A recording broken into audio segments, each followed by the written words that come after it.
Et bonjour à tous les amis, ravi de vous retrouver, c'est Riquet, nous sommes le 6 octobre, super content d'animer une nouvelle fois cette matinale crypto avec vous. Aujourd'hui, un format un petit peu différent par rapport à d'habitude, je vais m'intéresser au top 15 en termes de capitalisation boursière des crypto-monnaies. Qu'est-ce que je vais faire sur ce top 15? Je ne vais pas faire des analyses hyper poussées sur chacune bien évidemment, sinon ça serait beaucoup trop long. Ce que je vais faire, c'est plutôt déterminer ensemble les différents niveaux qui peuvent être intéressants sur lesquels rentrer sur de l'investissement moyen long terme, ok, lorsqu'on aura une confirmation que le marché va repartir à la hausse. Donc moi, mon objectif, c'est tout simplement que je sois prêt sur le top 15 des cryptos actuels d'aujourd'hui, bien évidemment, parce que ça peut changer d'ici que le marché se retourne. On peut avoir des crypto-monnaies qui prennent plus de puissance que d'autres et dans ce cas-là, monter dans le classement. Mais je pense que de toute façon, ces 15 cryptos seront là au moment où le marché va se retourner. Donc ça reste très intéressant et puis c'est surtout les crypto-monnaies qui intéressent aujourd'hui la majeure partie des investisseurs, puisque c'est les plus connus et pour la plupart elles ont déjà fait au moins un peu leurs preuves, au minimum un peu. Donc voilà les plans du jour, déterminer ensemble les objectifs moyen long terme où on peut rentrer à l'achat, mettre un peu plus lourd pour faire soit du swing trading, donc sur plusieurs jours, plutôt plusieurs semaines, voire même plusieurs années pour ceux qui souhaiteraient tenir vraiment les plans, même si moi vous connaissez maintenant ma stratégie dans les crypto-monnaies, je n'investis pas pour plusieurs années, j'investis tout simplement sur plusieurs jours, plusieurs semaines potentiellement, profiter bien évidemment des bull runs s'il y en a un nouveau, mais comme j'étudie les prix, je sors sur les signaux qui me disent de sortir tout simplement.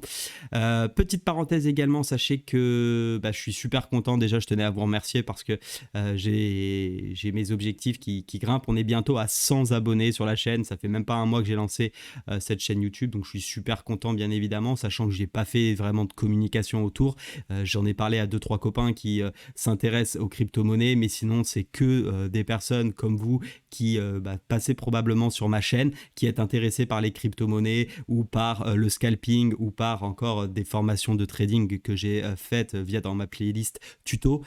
Donc un grand merci à vous tous pour votre fidélité, le fait de vous abonner, c'est vraiment cool, moi ça m'encourage à continuer. Donc j'espère qu'on va bientôt atteindre les 100 abonnés, j'en doute pas, ça sera en moins d'un mois, ça serait super cool. Vraiment je fais pas de communication autour parce que mon objectif c'est tout simplement d'avoir une audience qui est complètement intéressé par les sujets que je communique. Je vais pas aller parler de cette chaîne à ma mère, à mon père ou à mon grand-père juste pour qu'ils s'abonnent. Ça a vraiment pas de sens selon moi, sachant qu'ils sont pas du tout sur ce sujet. Donc n'hésitez pas bien évidemment à partager aux personnes qui sont intéressées, qu'elles nous rejoignent. Il y a le canal Telegram, j'en ai déjà parlé, je donne mes signaux sur ce canal. Le lien est dans la description. Donc rejoignez-nous pour faire grandir la communauté et merci encore pour votre fidélité. Allez, je vous propose directement donc de démarrer sur les graphiques et on va redescendre cette petite liste que je vous ai préparée ici de l'ensemble de ces cryptos. Alors également ces crypto-monnaies, je vais vous les présenter parce que c'est le top 15, ça ne veut pas dire nécessairement que les fondamentaux sont excellents pour moi, je ne débat pas sur les fondamentaux, je n'ai pas assez de connaissances, j'ai mon avis sur chacune de ces cryptos, pour autant c'est pas du tout l'objet de mes vidéos, charge à vous de vous intéresser ou pas au projet, de voir si ça vaut le coup, mais en tout cas de mon côté je ne vous apporterai pas de matière parce que déjà je suis pas du tout un expert sur ces sujets, donc il y a des personnes qui font ça bien mieux que moi, la seule chose que je suis capable de vous donner c'est mes stratégies et mes opportunités, après à vous de les suivre ou pas bien évidemment, cette vidéo n'est pas un conseil en investissement. Alors au niveau du Bitcoin, je vais faire vite parce que j'en parle tous les jours comme vous le savez, pour moi tant qu'on est dans ce range, je ne me positionnerai pas, donc moi j'attends une cassure franche des 24 500 pour tout simplement me positionner sur un potentiel pullback sur les 24 500 et là où on pourra commencer vraiment à investir. Pourquoi? Tout simplement parce que déjà on aura tenu les niveaux les plus bas ici de 2020 et notamment de 2017 avec ce top ici qui avait été cassé en 2020 et qu'on est en train de tenir, donc ça montre un vrai intérêt sur cette zone là et je pense que si on fait ce W on aura bien assez accumulé dans cette zone pour pouvoir lancer un potentiel bull run. Alors maintenant est-ce qu'on ira chercher 50, 70, 200 000, ça je n'en ai aucune idée, c'est bien pour ça que moi je me fie au prix, mais en tout cas le point d'entrée que j'attends pour du moyen terme sur le Bitcoin c'est les 24 500.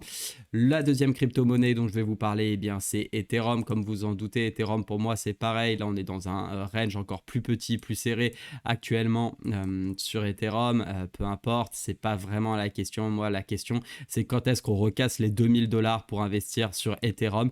Alors certains vont me dire mais pourquoi t'attends 2000 $? Je comprends pas. Ça va être le cas pour toutes les autres crypto-monnaies, hein.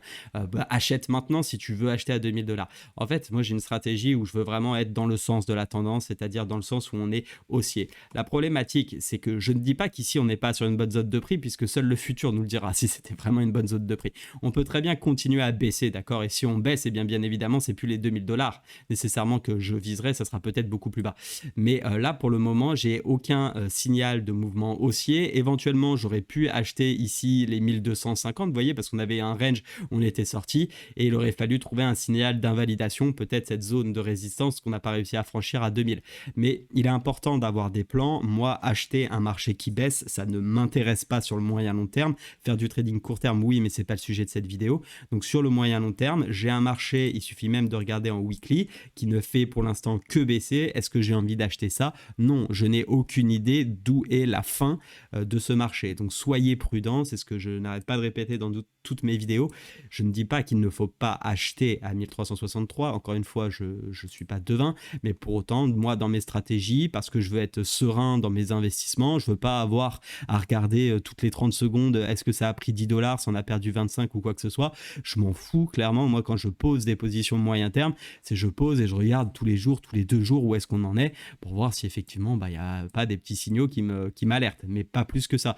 Donc là, pour moi, pas du tout une zone confortable d'investissement. Je préfère largement investir à 2000 avec un scénario où j'ai plus de chances d'aller chercher un 20, 30, 50%. Alors oui, hein, je sais, il y a la plupart des personnes qui cherchent à faire des fois 10, des fois 150, des fois 1000. Bah allez-y, hein, cherchez. Moi, franchement, je me contente de 20, 25%, 30%. C'est déjà très très bien. Après, si bien évidemment il y a des explosions à la hausse, je prends, hein.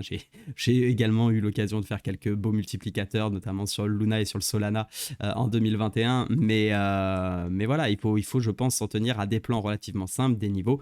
Et donc, je vais regarder sur ETH les 2000. Au niveau du BNB, bah, ça sera tout simplement cette zone, hein, qu'on voit bien. J'en avais déjà parlé. Sur du trading court terme, j'avais dit d'aller chercher la zone des 340. On voit bien ici cette zone de résistance, d'accord, qui est bloc. Pour le moment, pardon, on est complètement coincé dans cette zone de prix. On est plus ou moins dans un range. On est peut-être en train d'accumuler.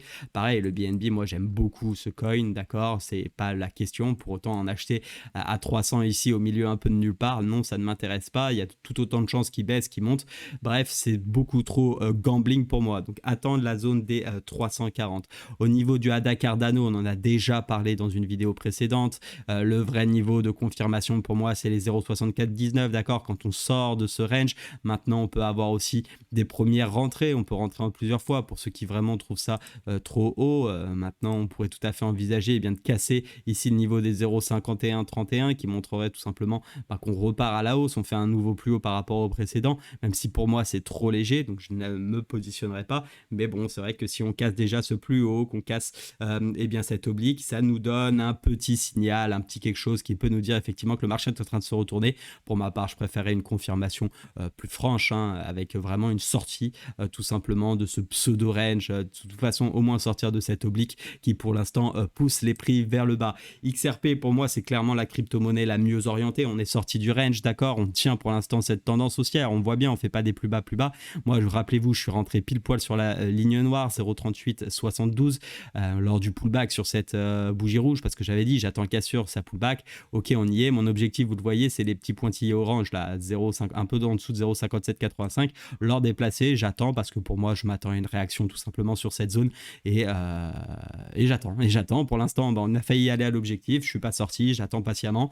Je vous rappelle que j'ai remonté mon stop loss. Il n'est plus à cette ligne-là, mais il est ici désormais. Simplement parce que pour moi, si on fait un double top ici, il y a de fortes chances qu'on réintègre le range. Au niveau de Solana, le niveau d'intervention qui peut être intéressant, où vous pouvez commencer à rentrer en position. Vous voyez, ici, on a une belle résistance.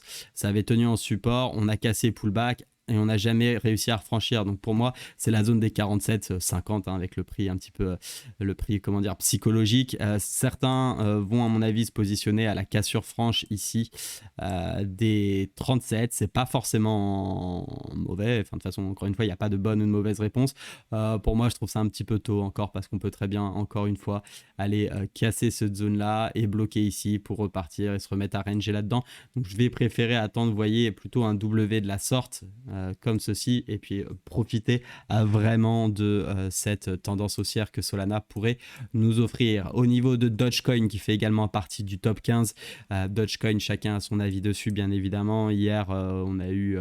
c'était hier ou avant-hier, ouais, avant-hier peut-être une belle bougie avec encore les histoires d'Elon Musk qui anime les débats sur Twitter avec le fait qu'il achète ou qu'il rachète pas. Bref, peu importe, c'est pas le sujet. De toute façon, Twitter, Dogecoin, je ne regarde pas tant qu'on est en dessous de ces niveaux. D'accord, on voit qu'ici, il y a une résistance, ça n'arrive plus à passer ses prix. On a rebloqué une nouvelle fois à ce niveau-là, 0,9716, enfin 0,09716. Donc prudence ici, pour l'instant on est sur le bas du range. Si vous achetez des zones, ça peut être intéressant, mais en tout cas moi c'est pas ma stratégie d'acheter des supports dans un marché qui baisse, puisqu'il y a toujours plus de chances qu'il lâche. DOT. Mon ami Polkadot. Alors mon ami Polkadot, bah alors là on a un range qui est assez intéressant court terme pour essayer d'aller chercher le haut du range, mais si on s'en tient à notre stratégie du moyen long terme, bah tout simplement ici on voit bien qu'on a un niveau. Pour l'instant ici lors de cette correction on n'a pas du tout réussi à aller le rechercher, donc on reste dans un marché baissier, on n'a pas suffisamment d'impulsion acheteuse, d'accord, on est vraiment dans un marché qui baisse. Pour l'instant on tient ses supports. Va falloir déjà réussir à s'extirper de cette zone des 6,57 parce que là pour le moment on est plutôt en train d'accumuler, ce qui peut être une très bonne chose et certains vont probablement commencer à se positionner à la sortie de ce range, ce qui n'est pas forcément mauvais avec un stop loss ici à 5,85, pourquoi pas, et puis laisser courir. C'est sûr que si on arrive sur le haut du range on peut quasiment faire un 80%, 90%, donc c'est intéressant. Maintenant moi sur du moyen long terme à vraiment pas vouloir regarder les niveaux, c'est pas la zone de prix qui m'intéresse. Moi je m'intéresserais plutôt au 10 quand j'aurai une réelle volonté d'achat de la part des investisseurs. Au niveau du Shiba, bon, on est vraiment dans un marché un petit peu bancal. Maintenant, c'est vraiment pas la pire. Honnêtement, je trouve pas que ça soit la pire configuration de Shiba, tout simplement parce que au moins on a une structure avec un plus bas ici, des plus bas qui ont tenu, d'accord, qui ont monté. Ici, on a fait un nouveau plus bas, un peu plus bas que celui-ci, mais pour autant, on tient quand même. On voit qu'ici, il y a une petite zone qui fait son effet, là avec un petit excès, mais ici, on voit que c'est des zones de prix plus ou moins qui tiennent. Donc pour l'instant, ça reste intéressant. On avait eu un marché plus ou moins haussier. Là, on est un peu bloqué dans cette zone de prix. Si vraiment on vient casser cette zone ici, bon, je vous passe les zéros, mais 23,83, pourquoi pas envisager effectivement un achat pour ceux qui s'intéressent au Shiba moyen long terme. Au niveau du Matic, c'est pareil, on avait une configuration plutôt sympathique où là on avait eu un joli petit W pour le coup, quelque chose d'assez sympa. On est revenu tester tout simplement cette zone qui avait fait résistance ici, support, support, support, support, donc qui tient bien une belle zone de polarité là sur les 0,75 qui est plutôt appréciable. Donc ça peut être une zone à acheter court terme. Maintenant, si je dois m'attendre à du long terme, pourquoi pas finalement acheter cette figure. Qu'est-ce que c'est que cette figure? Alors on serait plutôt en train de faire une tasse avec anse un petit peu tordue, surtout qu'une tasse avec anse c'est plutôt une figure de continuation haussière. Alors là on n'est clairement pas dans un marché haussier. Maintenant pourquoi pas aussi voir ça un petit peu comme un W un peu fébrile, parce qu'on a vraiment un bottom ici qui est pas... J'aime pas trop les W, vous voyez, de ce type-là. Je trouve que c'est pas les meilleurs W. Moi, je préfère avoir vraiment des beaux W à quasi niveau égal. Là, on montre bien qu'il y avait des acheteurs potentiels et qu'on souhaite aller plus haut que ce niveau-là. Donc, je préfère ces W-là, mais encore, ça reste ma pure analyse et mon pur ressenti. Maintenant, c'est sûr que si on vient faire un nouveau plus haut ici, on aura clairement une dynamique haussière moyen terme qui sera intéressante avec un plus bas, plus haut, plus bas, plus haut. Ok, donc la zone des 1$ finalement cassée et confirmée représente un très bon niveau d'entrée pour moi sur Matic. Au niveau de TRX désormais, alors TRX c'est intéressant parce que c'est pareil, on est sur un marché pas aussi baissier je trouve que les autres si on regarde vraiment le graphe, hein, vous voyez on a plutôt une phase de range ici. Donc TRX, ce qui est sûr c'est qu'on a un niveau à peu près ici de support, hein. Alors bien évidemment c'est pas les supports, c'est des zones de prix, donc on peut considérer l'entre-deux bandes noires ici. Et puis ce qu'on va aller chercher, c'est déjà de se sortir, hein, de cette première zone ici des 0,07235. Pourquoi tout simplement parce qu'on voit bien ici, hein, qu'il y a une résistance, donc de toute façon je n'achèterai pas avant ce prix là, et je pense même que sur TRX je n'achèterai pas avant ce niveau là pour vraiment avoir ici une structure de range où on arrive à s'extirper tout simplement sur du moyen long terme avec un coin qui pourrait tout à fait exploser. Je crois savoir, je ne suis pas encore un expert, mais que sur TRX il y a pas mal de choses qui se passent et qui se sont développées récemment. Voilà, moi pour l'instant je n'ai pas de TRX, de toute façon j'ai plus grand chose en crypto-monnaie pour être honnête, vu la gueule du marché, mais ça pourrait être intéressant en tout cas d'avoir ce type de structure. Après à vous de voir si ça vous intéresse ou pas. Au niveau de Uniswap, Uniswap assez joli, vous voyez là j'avais bien aimé, on avait fait, alors il était tout petit donc forcément pas assez pour moi pour s'appuyer, mais on avait fait un joli petit W ici qui avait effectivement permis un petit rallye haussier, donc on est en train de corriger gentiment, on est en train de faire une sorte d'épaule, plus ou moins tête-épaule. Bon, elle est pas splendide, donc je vais pas la considérer. Mais en tout cas, on a bien tenu. Si je fais un petit Fibonacci, on doit avoir tenu les 0,66, j'imagine. Ouais, 61,8, on les a cassés pour les réintégrer. C'est plutôt pas mal. C'est plutôt pas mal. C'est clair que Uni, si on arrive à sortir de la zone là, des 9,30 et qu'on fait un joli petit pullback, on aura du coup un plus ou moins joli W avec ici une belle zone d'entrée, un stop loss par là, et on pourra profiter, espérons-le, si ça pump, d'un joli run haussier. Donc assez intéressant cette zone, j'aime bien parce qu'on voit qu'il y a eu beaucoup de résistance, il y a eu beaucoup d'actions, ça n'a pas fini par passer, et puis du coup si on arrive vraiment à casser ce niveau là, c'est qu'il y aura une volonté acheteuse de passer au-dessus. Avax, j'en ai parlé hier dans ma vidéo, donc moi le niveau il est là, hein, il est au-dessus des 29,50, c'est assez rapide. OKB, alors lui qui nous avait fait un super rallye haussier lorsque tout le monde se cassait la figure. Ce qui est intéressant c'est ça sur OKB, c'est-à-dire que ici vous voyez on avait un petit range, ça va encore vous montrer la puissance des pullbacks. Mais voilà, là on avait un range, on a cassé et on est venu se réappuyer. Donc ça c'est hyper intéressant. Enfin, ceux qui ont réussi à acheter ici, franchement félicitations. C'était un top signal. Je n'ai pas suivi cette crypto, donc je l'ai bien évidemment pas prise, mais vraiment top signal selon moi. Félicitations pour ceux qui ont réussi à prendre ça. Maintenant, l'autre zone à laquelle il va falloir s'extraire, c'est celle-ci, hein. On voit ici résistance. Ici on vient toucher au point près. On vient repullback cette zone. Donc si on arrive à s'extirper, eh bien on pourra valider tout simplement cette zone et espérer un rallye bien plus haussier pour OKB. Donc pour moi, la zone des 22 921, même si la zone des 13 058 reste quand même une zone intéressante. Après, le risque, c'est de venir là repullback pour finalement se réenfoncer dessus parce qu'on n'arriverait pas à refaire un nouveau plus haut ici. Ça serait un petit peu embêtant. La dynamique haussière serait un petit peu mise quand même en difficulté. Donc méfiance. Et puis enfin, LTC qui est dans un joli range ici. Je pense que le niveau il est assez clair, tout le monde l'a vu, c'est les 64, 65 ici. On arrive à s'extirper. Et bien on a eu tout simplement une jolie phase d'accumulation ici. Je vous rappelle comment marche à peu près, hein. Bien évidemment c'est une théorie, la théorie de dos notamment. Comment fonctionne la théorie de dos, et c'est Weinstein qui en parle dans son livre. C'est tout simplement des phases d'accumulation. Alors il y en a qui le font en 3 étapes, d'autres en 4. C'est tout simplement une phase ici d'accumulation en 1 où on appelle ça les grosses mains qui sont en train tout simplement bien, de se nourrir entre guillemets des erreurs ou de l'abandon des particuliers. En tout cas c'est là où les grosses mains se positionnent. Ensuite on a un début de phase d'accélération qui est la phase 2, d'accord. Nous c'est cette phase là dans laquelle on va essayer de se positionner. C'est ce qui s'est passé dans le cas de XRP, c'est ce qui s'est passé dans le cas de OKB qu'on a vu juste avant. Donc l'idée c'est de prendre le début de la montée, d'accord, pour pouvoir profiter au maximum du run haussier. Ensuite vous avez, alors certains l'incluent dans la phase 2, mais vous avez une phase vraiment d'accélération qui est la phase 3 où là c'est plutôt les particuliers, d'accord, les derniers entrants qui rentrent dans ce mouvement. Et là c'est là où il va falloir commencer nous à penser à vendre pour pouvoir prendre nos profits.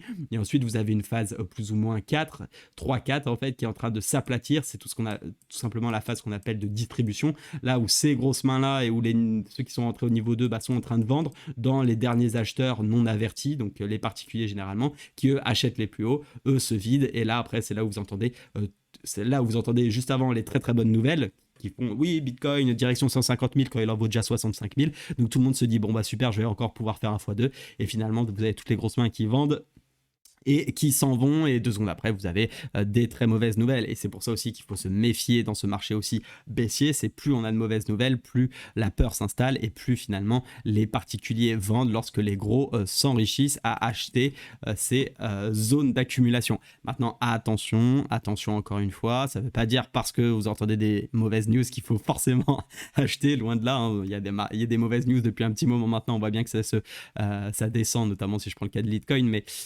voilà, vigilance, soyez prudents, déterminez vous aussi vos niveaux. Vous n'êtes pas obligé de prendre bien évidemment ce que je vous donne, hein. Encore une fois, ce n'est pas un conseil en investissement. Moi, ça respecte mes stratégies, c'est-à-dire que j'attends que le marché me dise au moins en daily, on a une structure haussière, d'accord? C'est-à-dire qu'on fait des plus hauts et des plus bas plus hauts.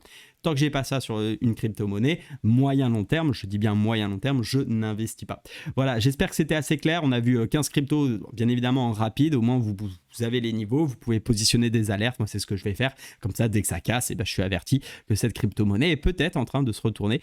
Voilà les amis, ravi de vous avoir fait cette vidéo. J'espère que ça vous a plu. Comme d'habitude, likez si vous avez apprécié le contenu, abonnez-vous. Et je vous dis à cet après-midi pour ceux qui aiment le scalping. Sinon, je vous dis à demain, excellente journée, à bientôt, salut, ciao.